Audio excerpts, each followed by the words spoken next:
Hello everyone, it's Shane Kanto, your Wasteland reviewer, and I'm here to review The Last Thing Mary Saw.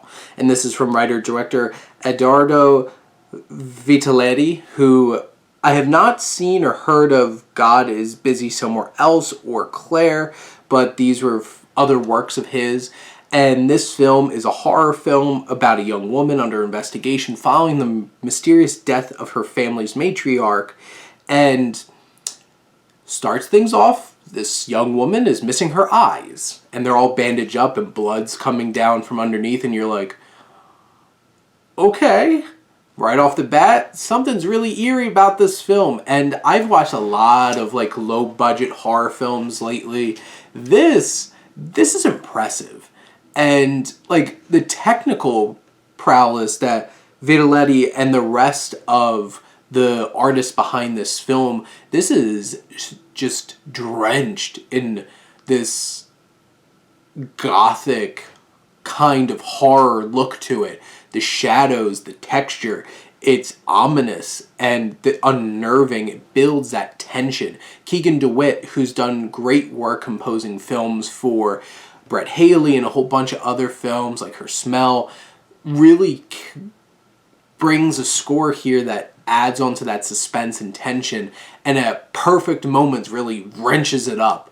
And this film is so well shot, and the framing is perfect, and how they use deep focus to really build on things. There's one particular shot towards the end of the film that is so creepy and so unnerving and just builds to a fever pitch. And there's great set pieces in terms of horror in this film, whether it's a twitching finger on a dead old lady at her own funeral, or a very, very eventful dinner in the finale of this film, and horrible realization of what happened to somebody when one of the characters walks into a room, and how that camera just pans over to the window and you know something bad happened as somebody's fleeing from the house.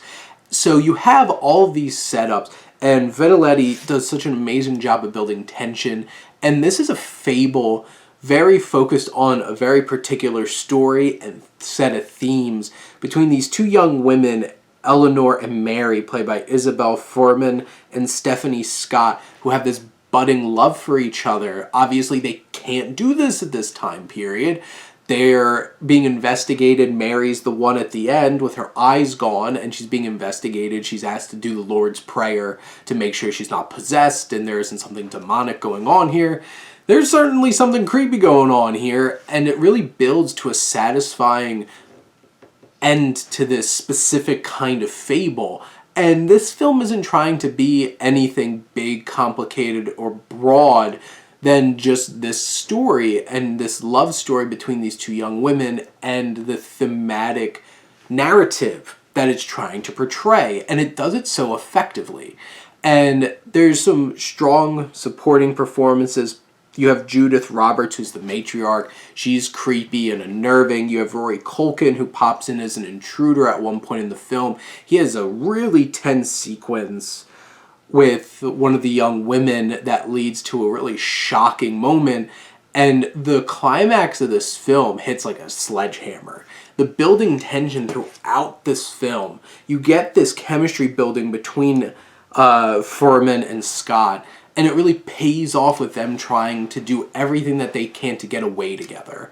But you have this tragic love story, what they need to do to get away, and also this dark, ominous presence that keeps cascading the whole film throughout, and just sitting there in the background, and sometimes literally in the background, and building tension and suspense.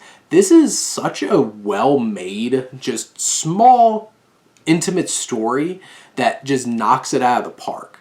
Now, I wouldn't say this is like some of the greatest horror films the last couple of years, but this is something that really maximizes what it has, just nails what it's trying to do, and does it in such an effective and eerie and unnerving way that I couldn't help but really, really enjoy this film a lot, and highly recommend this to anybody.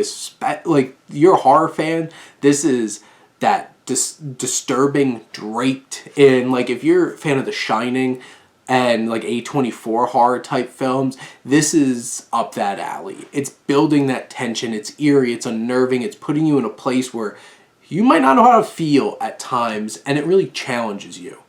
It's something special, so go check it out.